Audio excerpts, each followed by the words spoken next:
La capacité d'un régime à faire perdre du poids, c'est pas le seul élément qui détermine son intérêt pour la santé. Il faut aller voir autre chose. Régime cétogène, alors qu'est-ce que ça veut dire cétogène? C'est une technique, si on veut, de manipulation nutritionnelle qui consiste à mettre l'organisme dans un état d'adaptation provoqué par la privation de glucides. L'organisme est en mesure de fabriquer de l'énergie avec plein d'autres choses que le glucose. Avant, on appelait ça les diabètes de la maturité. Maintenant, on en voit chez les enfants qui n'ont pas 10 ans. Ce qui est très grave, parce que leur espérance de vie est catastrophique.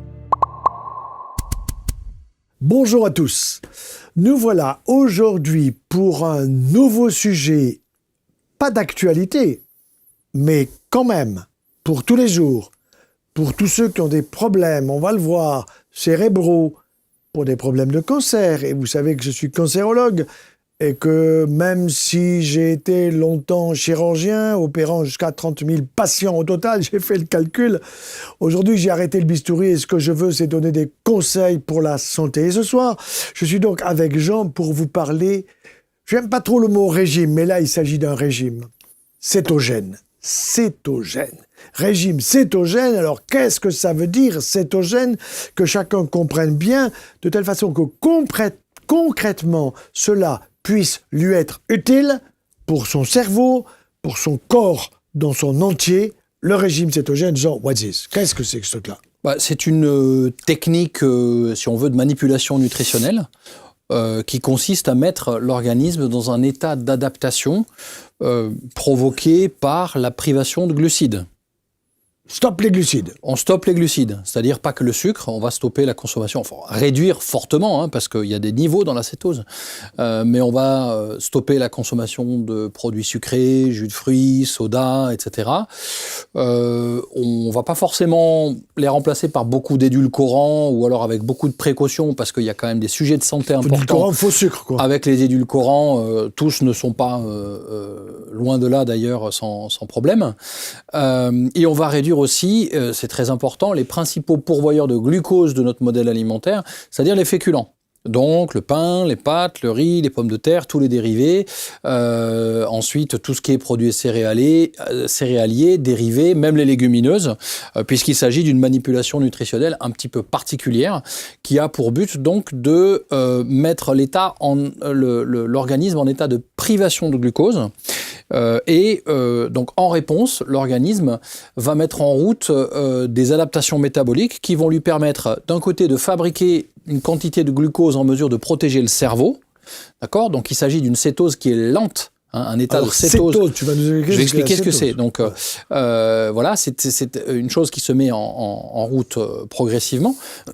Donc l'organisme va déclencher le processus, notamment au niveau du foie, hein, essentiellement, de néoglucogénèse, c'est-à-dire qu'il va refabriquer du glucose, mais à partir d'autres choses, pour protéger le cerveau. Le cerveau ne peut pas tolérer une glycémie trop basse. Ça, non, mais pitié de moi, les fruits quand même. Moi, je peux en manger ou pas? Alors, dans la mesure où les fruits sont pas nécessairement de grands pourvoyeurs de glucose, il y a des fruits qui en contiennent un peu plus que d'autres qu'on va limiter, voire laisser de côté, et on va aller chercher... La banane, c'est un fruit qui est quand même riche en amidon, donc c'est un féculent. On va laisser de côté ces fruits-là au profit de fruits qui sont moins riches en sucre. Voilà. Après... il n'y a pas une seule façon d'atteindre l'état des mandarines, des oranges, je peux y aller, quoi. Alors, il y a pas 36... Il y a beaucoup, de manières d'arriver en état de cétose, et ça n'exclut pas nécessairement la consommation de fruits.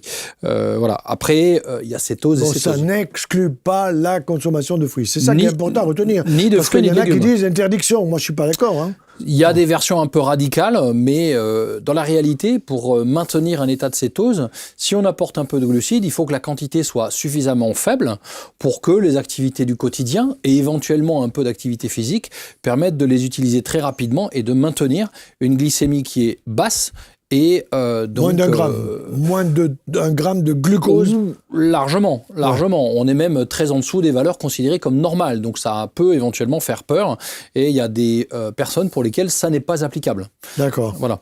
Donc il y a des indications, nous les verrons. Alors il y a surtout là en l'occurrence des contre-indications. Il y a des tas d'indications, mais une personne qui est en bonne santé, qui n'a pas de troubles notamment au niveau du foie, au niveau des reins, et de troubles métaboliques important avec un foie donc qui serait en insuffisance fonctionnelle peut mettre en place un régime cétogène. Il y a des personnes pour lesquelles c'est pas intéressant, les personnes qui n'ont pas de problème de santé particulier, pas de troubles métaboliques, pas de surpoids. Bon, c'est pas indispensable de le faire, et d'autres pour lesquelles ça peut être une partie de la solution justement à leurs problèmes de santé. J'en ai pas besoin. Ok. Oui, non, pas vraiment, non. D'accord. Voilà. Donc cet état de cétose, donc c'est une adaptation à la privation de glucose. Ça permet de bien souligner que l'organisme est en mesure de fabriquer de l'énergie avec plein d'autres choses que le glucose. Donc tu jeûnes de sucre, au fond. On jeûne de glucose. Attention, c'est pas juste le sucre. Ouais, c'est ça. Faut être très précis parce que les principaux pourvoyeurs de glucose, c'est très important de le souligner, ce sont le plus souvent les féculents. Donc quelqu'un qui ne mange jamais de sucre, mais qui consomme beaucoup de pain blanc, de pâte blanche, de frites, de chips, de riz blanc, ou éventuellement même de légumineuses qui contiennent de l'amidon, voilà. Ouais. Mais un excès va générer donc des troubles des troubles de la glycémie. Oui, mais ça fait pas tout. Si tu fais trop cuire un aliment qui en contient pas, bon, il en contiendra pas beaucoup plus après. Ouais. Donc c'est vraiment le contenu de départ de l'aliment en amidon ou en différentes formes de glucose, donc qui va être à laisser de côté dans l'objectif de réduire le travail du pancréas, le travail insulinergique du pancréas, parce que quand on apporte du glucose, bien le pancréas va produire des quantités proportionnées d'insuline. L'insuline, c'est une hormone de stockage et c'est une hormone qui est souvent très élevée chez les personnes qui sont en état de surpoids et d'obésité. On dit qu'elle est hypoglycémiante, l'insuline. C'est la conséquence de son action de stockage. Sa véritable opération, quand elle se fixe sur son récepteur, c'est de faire rentrer le glucose dans les cellules cibles, qui sont les cellules du foie, donc les cellules des muscles. Voilà, depuis les liquides extracellulaires, le sang, au départ, c'est là qu'on mesure le taux de glycémie, c'est le glucose sanguin, c'est pas le taux de sucre dans le sang. Donc le rôle de l'insuline, c'est effectivement de faire stocker. Donc là, on veut stopper le stockage et la cétose, parce qu'elle est basée sur la réduction de l'apport en glucides, va permettre de stopper ce phénomène de stockage. Alors, quels sont les produits de la cétose? Puisqu'il n'y a plus de glucose, il va y avoir des produits cétosiques. Quels sont-ils? Ce sont des acides, c'est quoi? Alors, c'est pas des acides, c'est des cétones. Ouais. C'est pas la même famille chimique. Ce qui se passe quand on se prive de glucose, c'est que nos cellules vont devoir d'un côté, au niveau du foie, refabriquer du glucose à partir d'autre chose. Néoglucogénèse, c'est ce que tu as dit. Néoglucogénèse, genèse nouvelle de glucose. Voilà, on refabrique du glucose à partir d'autres choses. Des acides aminés. Acides aminés, d'autres... Pas du gras, choses, la liste est longue. Mais pas du gras. Non, pas du gras. Le gras, on va l'utiliser pour fabriquer de l'ATP, de l'énergie. Et le problème, c'est qu'au niveau du foie, la néoglucogénèse va plomber, si tu veux, la capacité des cellules à fabriquer de l'énergie, parce que on va bloquer certains éléments de la fonction des mitochondries, notamment on va bloquer le cycle de Krebs parce qu'on utilise certains de ces substrats pour la néoglucogénèse. Là, on va conseiller dans l'instant joyeux de voir l'instant joyeux sur les mitochondries. Ça pourra aider un petit peu pour comprendre les choses. Donc, les mitochondries au niveau du foie fonctionnent de moins en moins bien parce que elles sont dépouillées de leur substrat qui était le glucose. Voilà, et qui était le alors non, en l'occurrence c'était les substrats du cycle de Krebs, donc pas le glucose mais les différentes molécules des différentes étapes qui lui permettent d'enchaîner en fait les différents tours, la répétition des différentes réactions enzymatiques. Donc les graisses continuent à être découpées et sont découpées en une molécule qu'on appelle l'acétylcoenzyme, cet acétate avec dessus une vitamine B5, il a tendance à s'accumuler dans les cellules, donc il faut le faire sortir. Le problème, c'est que le faire sortir sous cette forme-là, on ne peut pas, c'est toxique, donc il faut le faire sortir sous une forme qui soit à la fois soluble et non toxique. Et c'est moins toxique. Donc soluble, ça va passer dans le sang. Voilà, c'est ça. Donc cet acétylcoenzyme, on va en prendre deux. Et puis, on va les mettre ensemble. Donc, au lieu d'avoir un acétate, on va avoir un acétoacétate. On va avoir un bêta-hydroxybutyrate ou une molécule qu'on appelle l'acétone. Ah, l'acétone, c'est ça, kétose, c'est ça l'acétose. Voilà. En fait, ces trois molécules-là sont les fameux 3 corps cétoniques qui sont excrétés par le foie quand on est en état de jeûne glucidique prolongé. Il faut 48-72 heures selon l'activité physique pour y arriver. Donc, 2-3 jours, quoi. C'est une cétose lente. C'est important de le dire. Ça n'a rien à voir avec l'acidocétose diabétique chez le patient. Là, ça fait mal à la tête. Hein. Alors, ça fait pas juste mal à la tête. Ça va au coma. Ça peut aller au coma, ça peut être mortel. Ouais. Donc ça, c'est quelque chose qui peut arriver aux patients diabétiques de type 1 qui est en train de faire une hypoglycémie monstre et qu'il faut resucrer rapidement sous peine donc qui tombe dans le coma. Et d'ailleurs, on dit qu'il a une haleine cétonique. Et l'haleine cétonique, c'est un peu... je sais pas, mais l'odeur de la pomme, ou je sais plus comment on appelle ça. Oui, la pomme un peu en train de... Un peu pourrir, quoi. En surmaturité, quoi. C'est pas très sympa, un quoi. peu la rainette. Ouais, haleine cétonique, oui. On appelle ça, on dit la laine fruitée aussi.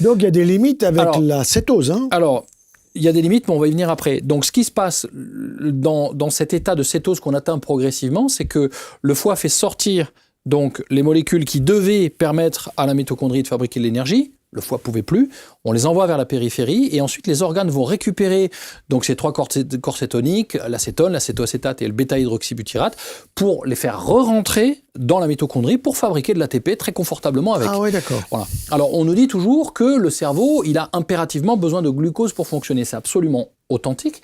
Il lui faut au moins donc 25% de ces substrats pour fabriquer de l'énergie, il faut que ce soit du glucose. Donc ça, c'est bon à savoir quand même, 25% de glucose. Voilà. Ouais. Mais la néoglucogénèse suffit à permettre ça. À partir des acides aminés. Sinon, on ne pourrait pas, à partir de plein de choses, acides aminés y compris, mais plein d'autres choses.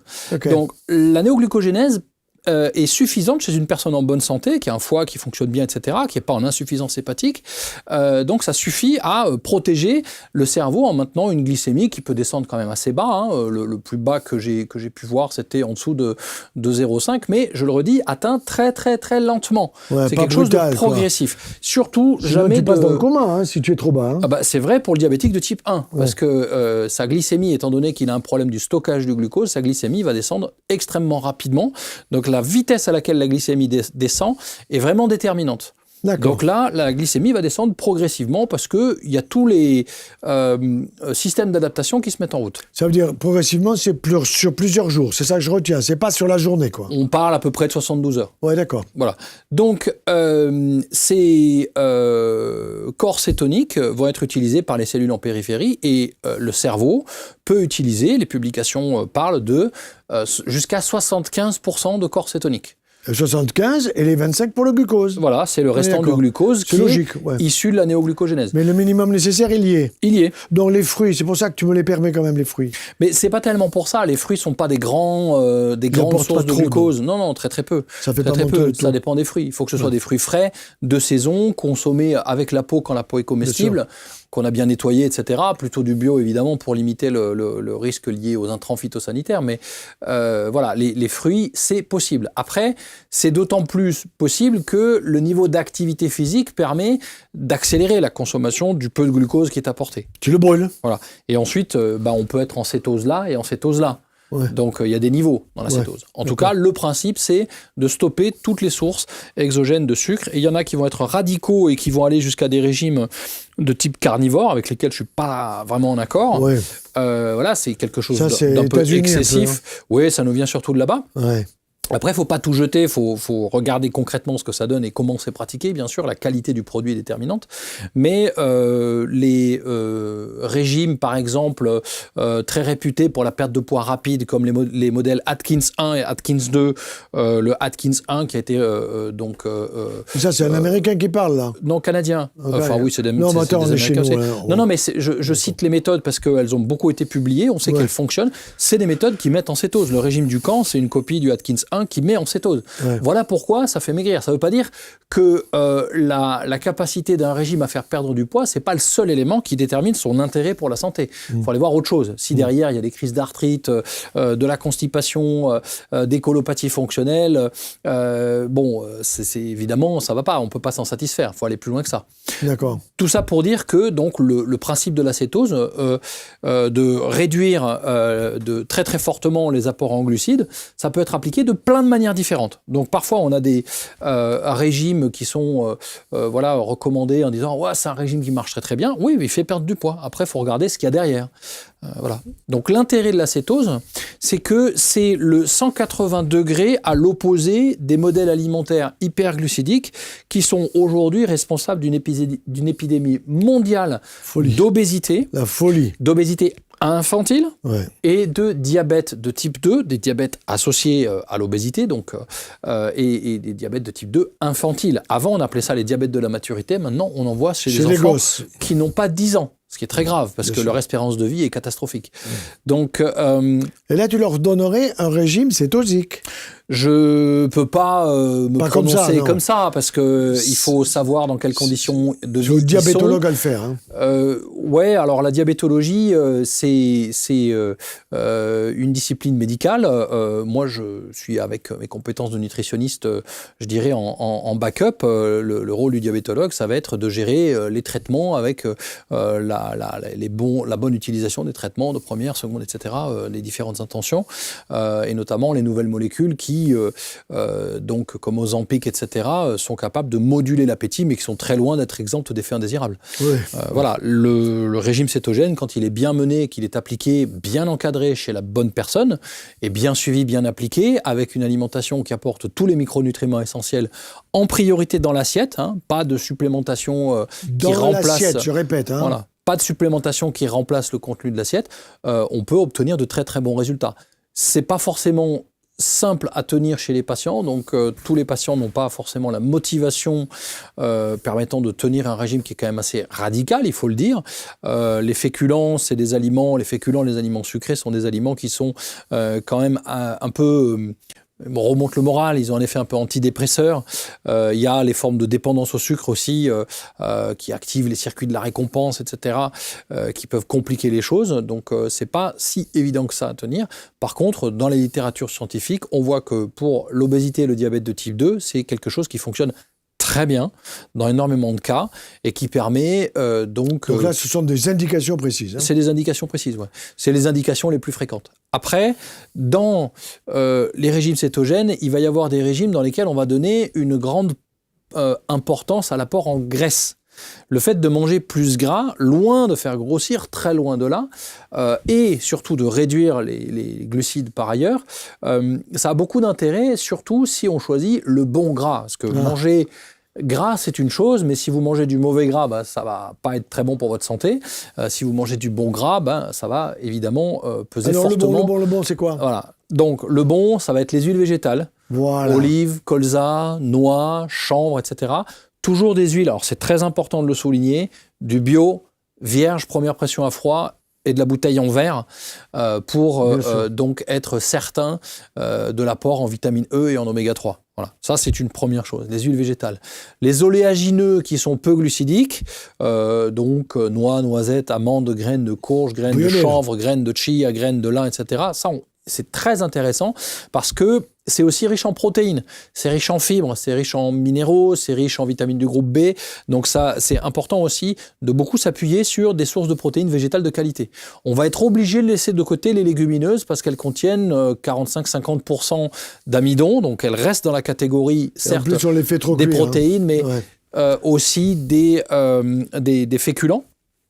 Donc les légumineuses, on les laisse de côté dans les régimes cétogènes. Par contre, plutôt que de choisir de la charcuterie, des tonnes de produits laitiers et des viandes bovines de production intensive, eh bien, on va choisir ou de la volaille de production intensive. Faut pas croire que c'est mieux. Hein. Donc on va choisir en numéro 1 le poisson, en numéro 2 la volaille fermière qui a gratté de l'herbe, qui a été nourrie avec du lin, etc. Donc qui permet d'apporter des oméga 3. Et puis, quand vous avez de la viande bovine qui a brouté de l'herbe dans les champs au soleil, etc., voilà, on sait pas que... Pas l'ensilage, quoi. Voilà, pas de l'ensilage, pas du maïs à gogo, pas du soja à gogo, de l'herbe, ce qu'ils sont censés manger.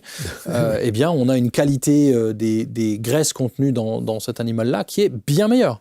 Quand on a du poulet de batterie nourri avec du soja et du maïs, ça donne un résultat qui n'est pas meilleur que le bœuf industriel. Donc, il faut avoir conscience aussi de la qualité. Donc, manger des protéines végétales, c'est intéressant parce que du coup, on va moins aussi avoir besoin d'acheter des produits animaux qui peuvent quand même coûter relativement cher. Il faut penser budget aussi. Alors, j'ai retenu régime cétogène dans le cadre du diabète de type 2 et de l'obésité. C'est clair. Ça, c'est le genre de situation dans lesquelles voilà, c'est particulièrement intéressant et on peut les appliquer, les mettre en place rapidement. Et cela, tu leur laisses les fruits. On est d'accord, sauf la banane. Ouais, je laisse de côté la banane, mais fruits frais, crus, de saison, bien sûr. pas épluchés. C'est pas de la compote. Hein. Voilà, surtout pas, parce que la compote, on a un index glycémique qui est plus élevé. Bien sûr. Voilà, pas de sucre ajouté, pas de féculents, donc ça veut dire qu'il faut trouver aussi des produits de remplacement à tout ce qui est féculents. Vous allez chez pain, le fruitier etc. du coin, voilà. Ouais, voilà. D'accord. Alors, il y a aussi, me semble-t-il, des choses avec le cerveau et en particulier l'épilepsie. Mm-hmm. Alors ça me paraît très intéressant pour des enfants ou des adultes qui ont des tendances épileptiques. Alors d'abord, qu'est-ce que l'épilepsie et comment un régime cétogène peut-il être utile pour réduire des crises épileptiques ? Alors, ça fait assez longtemps qu'il y a des études sur ce sujet-là, ça fait plus d'un siècle, il me semble, qu'on sait que les régimes cétogènes sont en mesure de réduire les épilepsies. Et c'est étudié depuis pas mal de temps dans les épilepsies pharmacorésistantes. Donc, résistantes au traitement, donc. Voilà, résistantes au traitement. Alors, le pourquoi, à l'échelle moléculaire exactement, je ne le sais pas, mais les corps cétoniques qu'on produit, et notamment le bêta-hydroxybutyrate, ils jouent aussi un rôle de messager. D'accord. Il joue un rôle de messager, régulateur du métabolisme, etc. De neurotransmetteur en quelque sorte. Et non, c'est plus compliqué que ça. Ce serait peut-être plutôt plus comparable à une hormone ou c'est des catégories de messagers un peu particuliers auxquels on s'intéresse depuis quelques années. Et ces rôles de messager pourraient être impliqués là-dedans, mais il y a d'autres choses à prendre en considération. Le cerveau, c'est le premier organe à être mis en alarme quand la glycémie baisse trop vite. Exact, coma. Voilà, alors pas coma tout de suite, mais d'abord, les symptômes de l'hypoglycémie, tout simplement, on a les mains qui tremblent, on est nerveux, il faut qu'on mange, et on s'écroule. On a des sueurs froides, etc. Et si ça continue de descendre, éventuellement, peut-être qu'on va s'écrouler. Mais une personne qui n'est pas en diabète de type 1, elle va tenir le coup le temps que voilà, les surrénales réagissent, que le pancréas réagisse. Voilà, on est capable de s'adapter. Le patient diabétique de type 1, lui, c'est pas du tout la même histoire. Il peut continuer à descendre, donc lui, il faut le resucrer. Et ensuite, réajuster la glycémie. Donc parfois, ça peut être un peu compliqué. On aime bien éviter ça. Donc, chez une personne normale, en bonne santé, l'état de cétose, il peut être obtenu, ce qui va stabiliser la glycémie. Le taux de glucose sanguin, quand il fait les montagnes russes, il fragilise le cerveau. Preuve très simple, les symptômes de l'hypoglycémie, c'est des symptômes neurologiques. C'est le cerveau qui se met en alarme, il se met en stress et il réagit en mode stress. Quand on a une glycémie qui est plus stable et qui monte pas très haut, donc elle n'a pas besoin de faire monter, descendre, monter, descendre, monter, descendre. Donc déjà, on stocke moins, donc on perd du poids, on a moins d'insuline. Mais en plus de ça, on a un cerveau qui est dans le calme plat. Il n'a pas ces espèces de tsunamis, de montée de glycémie, de redescente, etc. Donc, il y a un effet stabilisateur de l'activité cérébrale qui peut-être contribue, je dis bien peut-être, voilà, j'ai pas les réponses, probablement qu'elles existent, mais peut-être contribue donc à l'explication de l'intérêt des régimes cétogènes dans les épilepsies pharmacorésistantes et pourquoi pas dans les épilepsies d'une manière générale. Oui, parce que dans l'épilepsie, qu'est-ce qui se passe ? Ce sont les neurones qui s'excitent beaucoup et qui sont trop excités, créent une crise épileptique, et quand c'est dans une zone qui touche par exemple la motricité, eh bien on va avoir un bras qui bouge, dans la sensibilité, ça sera un problème de sensibilité, donc bref, ça dépend dans quelle zone du cerveau se situe la crise épileptique, quand ça n'est pas tout le cerveau, pour donner ce qu'on appelle soit une crise grand mal, soit une crise petit mal, on ne va pas rentrer dans le détail, mais c'est quand même fort intéressant, parce que comme tu dis, au fond, il y a une relation entre notre alimentation, nos mauvaises habitudes alimentaires et le cerveau, puisque quand le taux du sucre tombe trop bas, si ça tombe trop vite, ça crée des problèmes graves, y compris sur les yeux.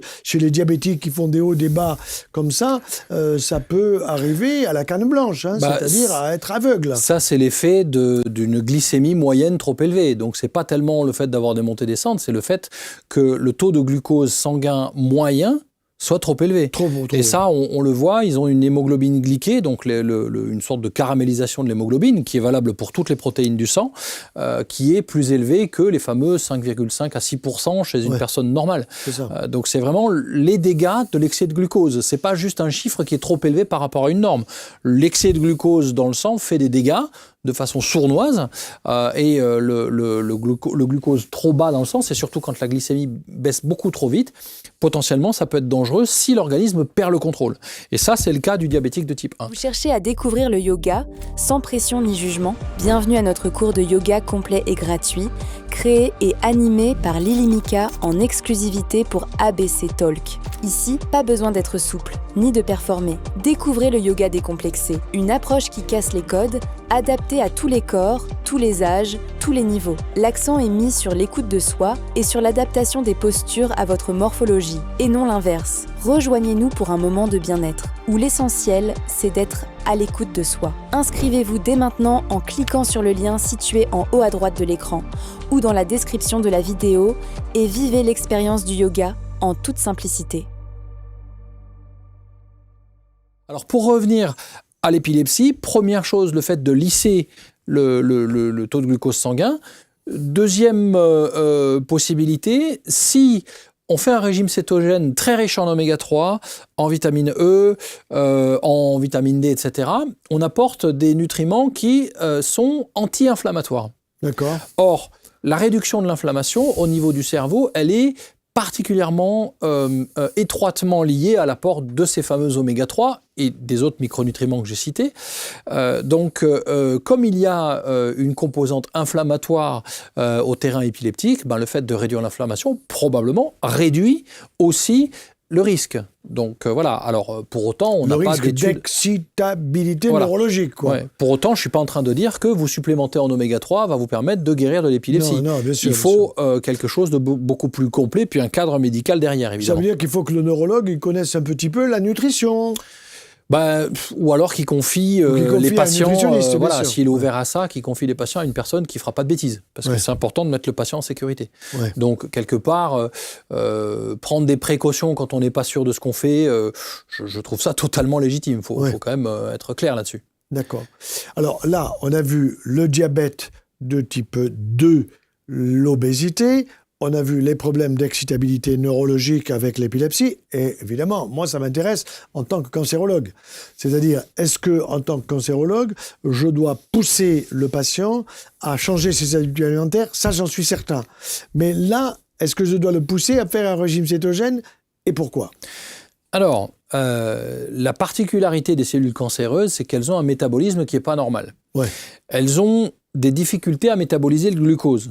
C'est ce qu'on appelle l'effet Warburg, c'est-à-dire qu'au lieu d'être capable d'utiliser un petit peu de glucose et beaucoup de lipides, etc., elle utilise beaucoup de glucose et elle le métabolise quelque chose comme 200 fois plus qu'une cellule normale. Ouais, c'est ça. Et surtout, elle le métabolise sur un mode, entre guillemets, anaérobie. C'est-à-dire qu'elle ne va pas bien le métaboliser et elle va faire sortir beaucoup d'acidité de la cellule. Donc elle n'a pas besoin d'oxygène. Elle va faire sortir du lactate et des OH+, donc les responsables de l'acidité. C'est pour ça qu'on dit, on a des preuves, que le pH intratumoral, le pH dans le tissu tumoral, il est souvent acide. Ce n'est pas absolument systématique, mais il est souvent acide. Il faut bien souligner aussi que dans le tissu. On parle de cellules tumorales, mais toutes les cellules tumorales ne fonctionnent pas de la même façon. Oui. Chaque cancer a ses particularités. Il y en a qui vont plus ou moins vite. Turbo-cancer aujourd'hui, attention. Voilà, donc cette particularité de l'effet Warburg, il est utilisé dans le suivi des cancers, dans notamment ce qu'on appelle la tomodensitométrie par émission de positrons, le TEP scan. On utilise un glucose marqué radioactivement qui va être administré au patient et qui va fixer davantage sur les cellules qui ont un hypermétabolisme du glucose. Là, on le voit sur la radio, sur l'examen. Voilà, alors ça peut aller se fixer dans une zone où il y a simplement de l'inflammation, donc ça n'est pas spécifique spécifique. Ça fixe. Hein. Voilà, c'est ça. Vous avez un panari au bout du doigt, ça va fixer, mais ça peut fixer aussi au niveau de la tumeur si elle est active, au niveau de métastases si elles sont actives, ou au niveau des ganglions lymphatiques s'ils sont touchés, atteints par des cellules cancéreuses. Donc c'est un outil de suivi des cancers qui est assez extraordinaire. Mais il n'est pas utilisé pour absolument tous les cancers. Oui. Il y a des cancers pour lesquels il n'est pas utilisé. Donc on pourrait tout à fait partir du principe que si un cancer est suivi par TEP scan, il y a des chances que les cellules de ce type de cancer-là soient très sensibles au glucose, auquel cas l'idée de l'application de la cétose, c'est de fragiliser la cellule tumorale. Voilà. Alors on peut le faire de deux façons, soit on jeûne, c'est compliqué. Oui. Jeûner avant les chimiothérapies, il y a des études qui montrent que c'est intéressant, qu'on supporte mieux les chimiothérapies, mais si le patient il est déjà amaigri, épuisé, etc., c'est hors de question d'appliquer une règle comme ça. Bien sûr. Il faut que le patient il soit stable au niveau pondéral, il ne faut pas qu'il soit en dénutrition protéique, parce que sinon il va moins bien réagir à l'intercure pour produire des globules blancs, faire remonter ses défenses, etc. Donc c'est très important d'éviter d'utiliser le jeûne dans ce genre de situation-là. Un patient qui serait très solide, etc., pourquoi pas, mais le plus simple, c'est simplement de faire baisser les apports en glucides. C'est fini les compotes, c'est fini le yaourt, c'est fini le sucre sur le yaourt, c'est fini le sucre ajouté, c'est fini le jus de fruits, c'est fini le Coca-Cola, c'est fini même les light, tu les fous en l'air ? Je les garde pas parce qu'ils font fabriquer de l'insuline, donc j'en veux pas. D'accord. Voilà, ils font excréter de l'insuline. Donc tous les faux sucre dans les produits à boire? Non, pas absolument tous. Il y en a un ou deux. Il y en a certains, le xylitol, l'érythritol, qui sont pas bien méchants si on n'en abuse pas. Il y a quelques études intéressantes. Tu le trouves où ça, le xylitol? En poudre? Ouais, en poudre, ouais, ça fait. Tu mets ça dans ton café alors? Ouais, enfin moi non, je sucre pas le café, c'est un principe absolu, mais on peut l'utiliser comme on utiliserait n'importe quel édulcorant. Ils sont pas associés à autant de problèmes de santé que les grands édulcorants type stéviol, etc. Mais par contre, il y a des études intéressantes concernant l'allulose, qui est encore autre chose, mais qui est pas distribuée en France ou très très peu. Mais la cétose, elle est applicable donc en cours de chimiothérapie, en accompagnement des chimiothérapies. Il y a des études qui montrent que ces régimes imitant les effets du jeûne, par le jeûne glucidique, peuvent à la fois améliorer la survie des patients, peuvent améliorer la réponse au traitement, donc l'efficacité des chimiothérapies, et même la tolérance aux chimiothérapies, parce qu'elles ont quand même beaucoup d'effets indésirables. C'est pénible, fatigant. Par contre, ce que la littérature ne montre absolument pas, c'est que le régime cétogène va vous guérir. Et ce serait dangereux de se le laisser penser, l'utiliser comme accompagnement, entre guillemets. En refusant les traitements classiques. Folie. Ce serait une folie. Rien ne va dans ce sens-là. L'utiliser en accompagnement de toutes les prises en charge allopathiques, bien encadrées, etc., ça oui, tant que le patient le tolère bien, qu'il ne se retrouve pas avec un moral plombé, etc. Donc, d'un autre côté, c'est hors de question de faire culpabiliser quelqu'un qui n'arrive pas à l'appliquer, parce que les patients sont dans des situations qui sont quand même très difficiles émotionnellement. Après, quand le patient, au départ, a un diagnostic à un moment où il est en bonne santé, il est actif, il fait du sport, etc., s'il se sent de l'appliquer et qu'il est stable au niveau du poids, sauf peut-être perdre 1 ou 2 kilos uniquement de masse grasse, c'est quelque chose qui peut être très très bien toléré et qui peut être très intéressant dans pas mal de cancers, mais pas absolument tous. Oui, on voit des gens qui ont un cancer de la prostate et qui sont comme ça, des mecs. On voit des femmes qui ont un cancer du sein et qui sont, on va pas dire la même chose, elles sont quand même en surpoids, j'aime pas trop le mot obésité. Et on sait que le surpoids, tu me l'as beaucoup appris et répété à juste titre, que le surpoids est cancérigène. Il est cancérigène. Je préfère parler d'hyperadiposité, parce que c'est pas juste un rapport taille-poids. Le rapport taille-poids, ça marche bien d'un point de vue statistique, mais individuellement, il faut regarder la masse adipeuse. Si on a quelqu'un de très grand et lourd parce qu'il est très musculeux, parce qu'il fait du fitness, du rugby ou autre chose, il n'y a pas d'hyperadiposité, donc le problème n'est pas là. Les femmes te disent, moi j'ai un squelette, docteur, qui est lourd. Oui. Admettons, pourquoi pas. Il faut regarder... Quand elles ont du surpoids, elles te disent j'ai un squelette qui est lourd. C'est lié à mon squelette. Oui. Après, l'hyperadiposité, ça peut se contrôler. Il y a plusieurs outils qui permettent de le faire. Mais il faut savoir qu'avoir un tissu adipeux trop développé, c'est pro-inflammatoire. Ouais. Ça augmente le risque de mauvais pronostics, de récidive, etc. Donc, c'est une chose qu'il faut aussi prendre en compte après, quand on a fini les traitements, quand on se reconstruit, qu'on retrouve une santé, etc. Il faut en prendre soin plus que jamais. Alors, j'aimerais que tu termines sur le fait qu'on parle de régime, au pluriel, cétogène. Donc, comme s'il y en a plusieurs. Effectivement, il y en a plusieurs. Alors, donne 2-3 exemples pour que, avec l'exemple et l'indication. Je les ai déjà donnés, les exemples. Atkins 1, Atkins 2, c'est des versions... français, là. Oui, mais bon... Pas canadien, quoi. Mais après, Ducan aussi, c'est cétogène. Ducan, oui, bien sûr. Non, pas d'accord. C'est une méthode comme une autre. Après, en faire commerce, c'est encore une autre histoire. Ouais. Mais la cétose peut être atteinte par les régimes carnivores aussi. Pour moi, une bonne cétose, c'est une cétose qui garde une quantité suffisante de fruits et de légumes. Donc, toutes les baies, la plupart du temps, je peux manger les cerises, les fruits rouges, fraises, etc. La cerise, en général, on tempère, mais si tu manges 5 cerises, c'est pas comme si tu en mangeais 10. Ça dure pas longtemps, la cerise. Hein. Oh, ça dure pas très longtemps. Mais généralement, les fruits rouges, on va plutôt être favorable à leur utilisation. On va plutôt conseiller les agrumes peu sucrés, comme le pamplemousse. Alors, le pamplemousse, il n'est pas compatible avec les traitements. Voilà, c'est ça. Oui. Donc, en oncologie, il faut éviter, ou alors très faible quantité. Voilà. Après, les légumes, il y a beaucoup de légumes qui contiennent très peu de glucides. Voilà, tous les légumes feuilles en contiennent très peu. Les légumes racines en contiennent en général plus. Après, vous allez avoir les aubergines, les courgettes, les concombres, la carotte pas trop, la betterave pas trop. Voilà, il y a un choix très vaste donc de légumes qui permet de maintenir un apport de fibres qui est important quand même sur le microbiote intestinal. La chose qu'on va recommander, c'est d'augmenter un petit peu l'apport de protéines pour compenser l'effet d'adaptation du métabolisme. Protéines de la mer ou protéines de la viande rouge, de blanche surtout. Alors, j'aurais une préférence pour les protéines de la mer parce qu'elles sont plus riches en oligo-éléments et en oméga 3. Voilà. Après, les protéines de terre, la volaille, mais fermière de qualité, je le redis, la façon dont l'animal est nourri est déterminante sur les nutriments qu'on va trouver dans sa chair. Logique. Et puis, le bœuf, quand il a mangé de l'herbe, le cochon, quand il a travaillé dans le maquis, le sol, pour aller chercher des truffes, des glands, etc., sa chair peut contenir des graisses. Il faut qu'il nous les laisse. Bon, on peut partager un peu, mais... Il n'y a pas de raison qu'il n'en profite pas un minimum.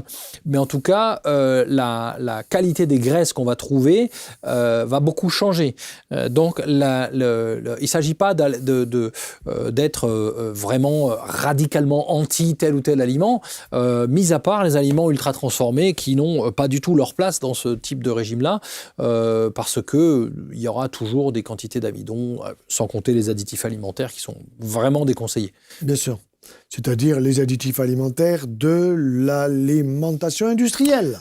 C'est classique. C'est à lâcher, quoi. Voilà, absolument. Ouais. L'alimentation ultra transformée, on a un corpus de publications scientifiques qui est très clair là-dessus. Ah oui. C'est un consensus à l'échelle mondiale. L'industrie vous file des cancers, retenez-le. L'industrie agroalimentaire, retenez-le. Troubles digestifs. L'agriculture hyper productiviste, ça c'est pas sérieux, quoi. Troubles digestifs, troubles endocriniens, troubles métaboliques, troubles neurologiques. Il y a toutes les raisons qu'il faut pour pas avoir envie d'en manger. Alors, on a vu 3 belles indications. Le surpoids et le diabète de type 2. Un peu le diabète de type 1, tu l'as bien expliqué Surpoids, aussi. Obésité, diabète de type 2. Dans le diabète de type 1, il faut déjà, première étape, que le diabète soit stabilisé. Stable, oui. Et le fait, plutôt que de se précipiter vers du cétogène, réduire l'apport en hydrate de carbone, réduire l'apport glucidique. C'est ce qu'on appelle faire du low carb. Le low carb, c'est une version plus facile à tenir dans le long terme que le cétogène. On peut faire du cétogène pendant quelques mois pour perdre du poids rapidement dans les diabètes de type 2 et ensuite repasser en low carb. Le mieux, ce serait d'adapter son apport en glucides à son niveau d'activité physique. Si vous courez toute la journée, que vous faites du vélo, il vous en faut. Si vous êtes sédentaire, vous avez des besoins qui sont anecdotiques. Oui. Donc, tout dépend de l'état des personnes. Chez un diabétique de type 1, le mieux, c'est de réduire les apports en hydrates de carbone pour réduire le besoin d'insuline. Plus il va en consommer, plus il va avoir des besoins d'insuline qui vont être élevés. Et au bout d'un moment, on peut se retrouver avec des diabétiques de type 1 qui se retrouvent avec trop d'insuline, des quantités d'insuline qui ne sont pas vraiment physiologiques. Besoin d'insuline trop élevés, quoi. Parce que l'alimentation le demande. Ouais, c'est ça. Donc voilà, des diabétiques de type 1 qu'on a besoin de stabiliser, on va réduire les apports en carbohydrates pour mieux les maîtriser. Voilà. On ne va pas être sur du zéro, sauf si, voilà, cas très particulier, mais c'est des choses que personnellement je ne ferai pas, je ne conseillerais pas. Déjà avec du low carb, on peut faire un très très bon travail sur l'amélioration de l'efficacité des traitements, sur les paramètres biologiques qui sont surveillés par le médecin diabétologue, voilà, et qui le valide bien évidemment. Hein. On juge l'arbre à ses fruits aussi. Hein. Bien sûr, diabète de type 1, diabète de type 2. Ensuite, le cerveau, donc la crise épileptique, comme tu as dit, comment tu dis ça ? Pharmacorésistante. Résistance, ça veut dire que ça résiste au traitement classique. Donc on fait les traitements, mais il y a quand même des crises qui apparaissent. Donc là, il ne s'agit pas d'arrêter le traitement, il s'agit d'ajouter au traitement que donne le neurologue un changement des habitudes alimentaires vers le régime cétogène. On est bien d'accord. Ça appartient au neurologue. Si le neurologue juge que les traitements sont absolument inefficaces et qu'ils font plus de mal que de bien, j'imagine que... Mais tu bosses avec un neurologue déjà. C'est le neurologue qui le voit, ça. Voilà, mais tu bosses avec lui, vous êtes en symphonie. C'est ça qui me plaît, moi. C'est la symphonie entre le neurologue qui, lui, dit « Bon, écoutez, moi, je ne connais pas très bien tout ça, les besoins cellulaires, nutritionnels, et qui bosse avec toi. » C'est ça qui me paraît intelligent. Celui dont tu parles ne m'envoie pas de patient épileptique parce que je sais même pas s'il en a dans son... Ouais, peut-être qu'il n'en voit pas. C'est plutôt ou alors il les fait bien manger. Hein, c'est plutôt d'autres pathologies. Ouais. Après, il y a d'autres choses très intéressantes sur ces formes de cétose riches en oméga 3 qui maintiennent un apport en fibres, etc. C'est qu'il y a un effet régulateur de l'humeur. Oui. Et il y a de plus en plus de publications qui parlent d'un effet positif sur la santé métabolique et mentale grâce au régime cétogène. Donc les emmerdeurs, quoi, qui inquiètent tout le monde, il faut le foutre au régime cétogène. Peut-être, pourquoi pas ? Alors je pensais plutôt à des patients qui sont quand même en souffrance assez importante, comme les patients qui sont bipolaires, les patients qui sont sous thymorégulateurs de différents types, anxiolytiques, neuroleptiques, etc. On peut les aider justement à avoir des traitements plus efficaces, plus stables, peut-être réduire avec l'aide du corps médical, donc la posologie. Donc il y a des effets très positifs sur la santé mentale. Qu'on peut déjà commencer à voir se profiler quand on arrive à réduire les glucides. Et on voit encore que l'excès de glucides peut tout à fait fragiliser l'humeur, les fonctions cérébrales, etc.